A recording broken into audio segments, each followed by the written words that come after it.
E aí, gente boa, meu nome é Mauro Lousada. Eu estou aqui mais uma vez para falarmos a respeito da Palavra de Deus. E hoje eu trago para você a terceira parte do estudo a respeito de templocentrismo. Lembrando a você, se você não assistiu às duas primeiras partes, é legal que você veja para você poder entender melhor essa terceira parte, porque é uma sequência. Você vai entender direito se você ver as primeiras duas partes, ok? Então, eu vou deixar aqui embaixo, em algum lugar aqui, um link para você ver os dois vídeos anteriores, ok? E para não perdermos mais tempo, vamos aqui à tela do meu computador, templocentrismo. E essa terceira parte desse estudo de templocentrismo, o título é O Templo nos Dias de Jesus e o Templo nos Dias Atuais. No tempo de Jesus, quando Jesus ele veio ao mundo, o Templo de Salomão ele não tinha mais a mesma função.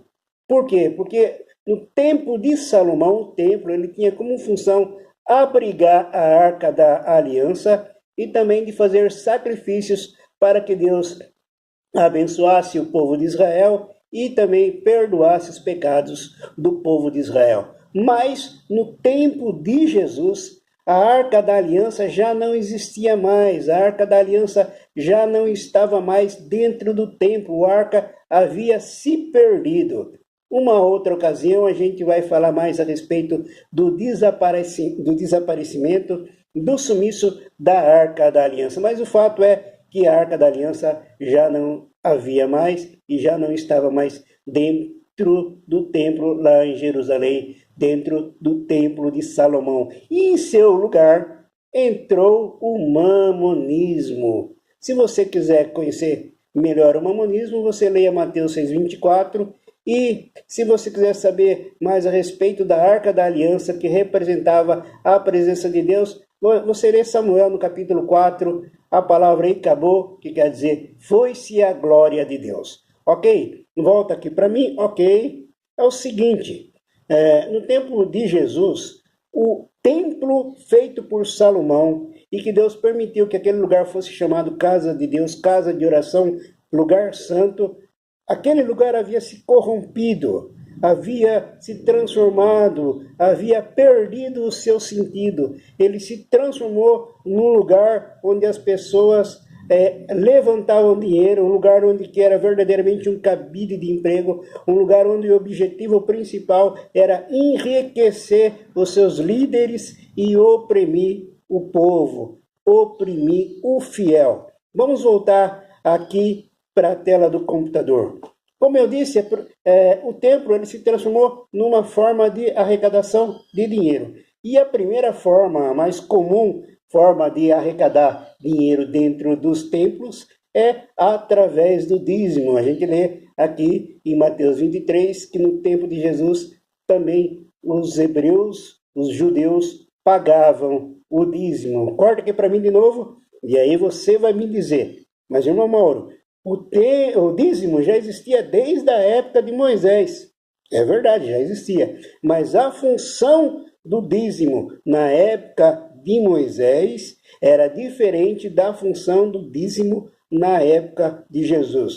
Eu vou fazer um estudo mais detalhado a respeito do dízimo muito em breve, e aí você vai entender melhor e vai ver que o dízimo no tempo de Jesus e o dízimo no tempo de Salomão, aliás, de Moisés, era uma outra coisa, ok? Vamos voltar aqui para a tela. Falando ainda a respeito de dízimo, a gente vê que dízimo é uma das coisas mais sagradas dentro dos templos dos dias de hoje, como também o era no tempo de Jesus, no templo de Salomão. Porque se você não pagar o dízimo, se você não ficar em dia com as ofertas do dízimo, aí entra o devorador, aí a sua oração não tem eficácia. Em algumas igrejas você não pode nem participar da Santa Ceia se você não estiver em dia com o seu dízimo. Então o dízimo ele começou a ser muito importante. Eu já ouvi dizer, já ouvi pastores dizer que se você não pagar o dízimo, você perde a sua salvação. Enfim, no tempo de Jesus, a primeira forma de levantamento de recursos era o dízimo. A segunda forma de levantamento de recursos lá no tempo de Jesus era as ofertas. Olha só o que fala aqui em Marcos 12, 41. E estando Jesus assentado de frente da arca do tesouro, observava a maneira como a multidão lançava o dinheiro na arca do tesouro e muitos ricos deitavam muito.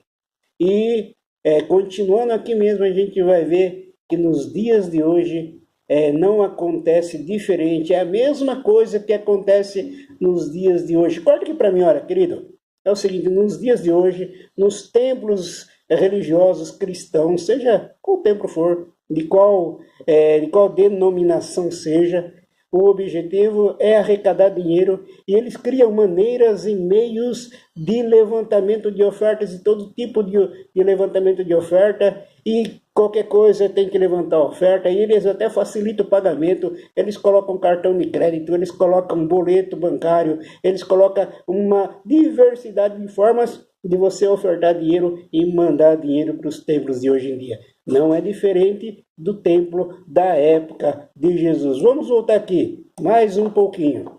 Uma outra forma que foi arranjada no tempo de Jesus de arrecadar dinheiro, de levantar recursos para o templo, era a criação de impostos. Foi criado um imposto onde todo mundo, além de dar os dízimos aqui em cima, ó, além de dar as ofertas, também era obrigado, o judeu, ele era obrigado a pagar um imposto, e a gente vê isso lá em Mateus 17, 24, você vai ver que Jesus, ele foi também obrigado a pagar o imposto, ou seja, mais uma forma de arrecadar dinheiro dentro do templo de Salomão. E aqui, voltando aqui para mim, e hoje em dia aqui, nos templos nossos, nos templos dos dias atuais, a cobrança de imposto, de alguma maneira, não tem uma cobrança de imposto porque a igreja ela ainda não tem poder de criar imposto, né? Ela não tem poder ainda de cobrar imposto dos seus fiéis, mas eles desenvolvem métodos e maneiras onde esse imposto também é cobrado. Ok, vamos voltar aqui. Uma terceira maneira de levantar recursos dentro do Templo de Salomão, e que também ela é muito usada de uma maneira generalizada nos dias de hoje, é o comércio generalizado. Olha aqui em João 12,14, está escrito assim, ó, e achou no templo os que vendiam bois, ovelhas, pombos e os cambiadores assentados. Olha só, volta aqui para mim, no tempo de Jesus, o templo que era um local santo, ele passou um lugar de comércio desenfreado, de comércios generalizado. As pessoas vendiam bois, cabritos, pombos, ou seja, vendia tudo. Era um comércio muito louco, era uma forma muito grande de arrecadar dinheiro. E hoje, nos dias de hoje, é a mesma coisa, meu querido. Hoje em dia as pessoas, elas vendem tijolo, vendem sabonete ungido, vendem chave ungida, vendem vassoura ungida, vendem caneta ungida, vende tudo ungido. É um comércio desenfreado dentro da igreja. Na sua igreja, sim. Na sua igreja vende óleo, vende toalhinha, vende sabonete, vende vassoura, vende pozinho, não vende não sei o que, vende. Ah, você vai falar, não, irmão Mauro, na minha igreja não vende. Na sua igreja eles não ficam fazendo cantina para arrecadar dinheiro, não faz rifa, não faz sorteio, não sorteia brinde para quem dá a maior oferta. Não faz isso. Se faz isso, é a mesma coisa. É um comércio generalizado. É uma forma de vender generalizado. Eu conheço igreja que até para batizar tem que pagar. Para casar tem que pagar. Para cear tem que pagar. Tudo é vendido. É só venda. Até oração é vendido. Até de uma forma discreta, oculta, mas até a oração ela é vendida. Tudo é vendido dentro dos templos evangélicos, dentro dos templos cristãos, de uma maneira em geral, não é verdade? Isso acontecia no tempo de Jesus, isso acontece nos templos hoje. Voltando aqui para a tela.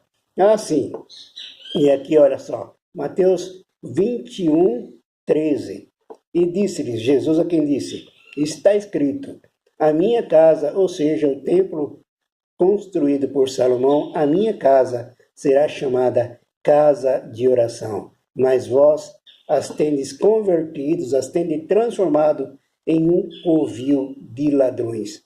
Foi Jesus que falou. Jesus falou que transformaram o templo de Salomão em um covil de ladrões. E hoje, nos templos evangélicos, nos templos cristãos, como é que acontece? Como é uma palavra interessante que eu via antes e eu não tinha muito entendimento, é quando falava assim, ó, o ladrão não veio senão para roubar, matar e destruir. E eu achava que esse ladrão era o diabo, era o demônio. Mas se você ler 2 versículos antes, você vai ver que Jesus ele está falando dos líderes religiosos da época e também dos líderes religiosos de hoje, que não vêm senão para roubar, matar e destruir. Matar a fé e o evangelho verdadeiro, roubar todos os bens financeiros e destruir a pureza daquilo que Jesus fez na cruz, a pureza do sacrifício na cruz. E olhando aqui, ó, voltando aqui para a tela, você vê aqui a estrela de Davi, o chofar, você vê aqui o menorá, você vê aqui o sal grosso, você vê aqui também o sincretismo religioso, as misturas religiosas, o sincretismo adentrando também dentro dos templos com o objetivo de ganhar dinheiro, com o objetivo de levantar recursos. Você vê todo um sincretismo religioso. Nunca se viu, como nos dias de hoje, uma judaização do evangelho. Hoje em dia, as igrejas estão voltando para o judaísmo, voltando para a lei, desmerecendo e desconsiderando totalmente aquilo que Jesus fez na cruz. E juntamente com o mamonismo, que adentrou no templo de Salomão, entrou também no templo de Salomão o quê? A politicagem. Olha só que interessante, ó.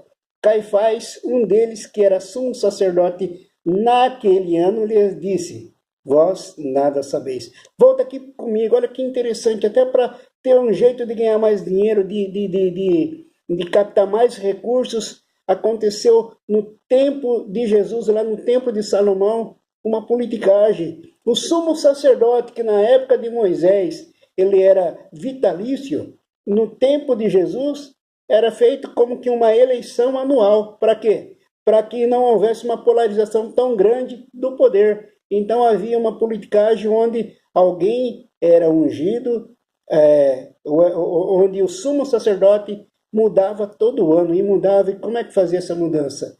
De acordo com as indicações, de acordo com a maneira como era conduzido o templo na época. Então isso nada mais é do que politicagem.